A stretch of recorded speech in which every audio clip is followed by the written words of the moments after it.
На Универзитетот Свети Кирил и Методи Скопје в четврток и петок ќе се спроведе првиот рок за пријавување на кандидатите за запишување во прва година до дипломски студии во академската 2018-2019 година. Согласно со новиот закон за високо образование, почетокот на студиската година наместо на 15 септември ќе биде на 1 октомври, како што почнуваше до пред 10 години.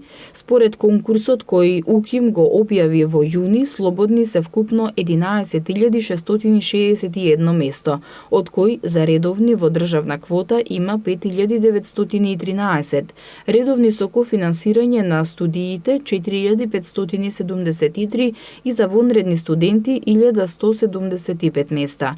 Како и во минатите години, цената на редовно студирање е 200 евра, а за кофинансирање на студиите и за вонредни е 400 евра.